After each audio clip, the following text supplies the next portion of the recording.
Shalom, selamat malam. Mari kita renungkan firman Tuhan dengan judul Allah bertindak untuk menyelamatkan. Mari berdoa.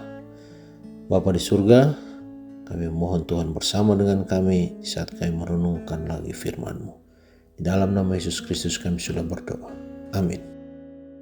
Ayat renungan diambil dari Lukas pasal 15 ayat 31.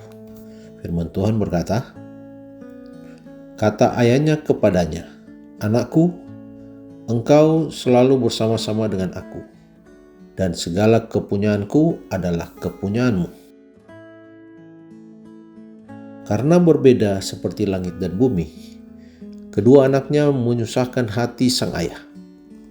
Seorang bersikap sangat terbuka dan periang, seorang lagi pendiam dan berprasangka.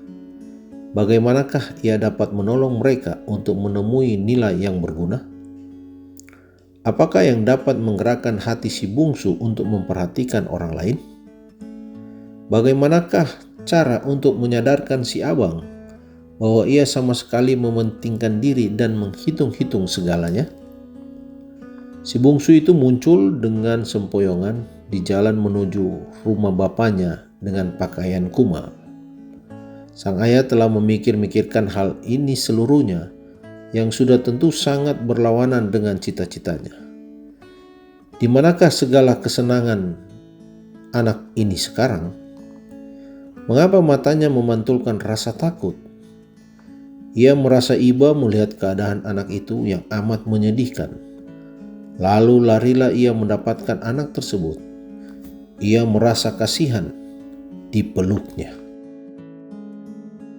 Kemudian ia menertawakan anaknya yang tidak tahu berkomplotan dan rencana kotor, namun telah mengajukan rencana licik. Ia mau menipu ayahnya dengan berpura-pura menjadi seorang hamba.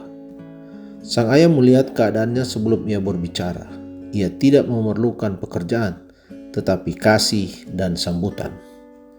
Saat ini ia tidak mempunyai rencana berbicara kepada anaknya yang sulung. Bagaimanakah ia dapat meramalkan sambutan kasar yang disertai kemarahan itu? Bagaimanakah ia sampai hati menolak saudaranya? Apakah tidak dipikirkannya, jika ia tidak punya saudara, berarti bahwa ia pun tidak punya ayah? Sebelum anak muda itu menurunkan tangannya yang diacungkan menunjuk-nunjuk kesalahan adiknya, sang ayah melakukan segala sesuatu untuk menenangkan hatinya, mengajaknya untuk menyadari siapa dirinya yang sesungguhnya, serta memikirkan masa depannya. "Anakku, engkau tidak perlu anak sapi. Engkau tidak pernah memerlukan pesta atau teman. Engkau hanya memerlukan kasihku. Sesungguhnya itu sudah cukup." Setelah segala rintangan hilang, apakah yang dilakukan Allah? Ia dapat melihat yang diperlukan.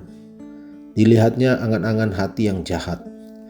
Dibacanya dali-dalinya, rencana balas jasa atau pelayanan untuk menenteramkan perasaan bersalah.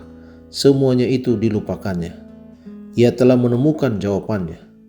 "Aku akan beri," katanya. "Sekarang belum saatnya engkau memberi, melainkan akulah yang memberi." Saudara, barang siapa tidak mau menikmati kelimpahan pesta kasih Allah, hidupnya akan semakin sukar. Sang bapa membujuk dan terus membujuknya. "Segala kekayaanku adalah milikmu," katanya. "Aku tidak menjadi miskin karena aku berikan kepada saudaramu. Aku semakin kaya karena memberikan kasihku. Tidakkah engkau turut ambil bagian?"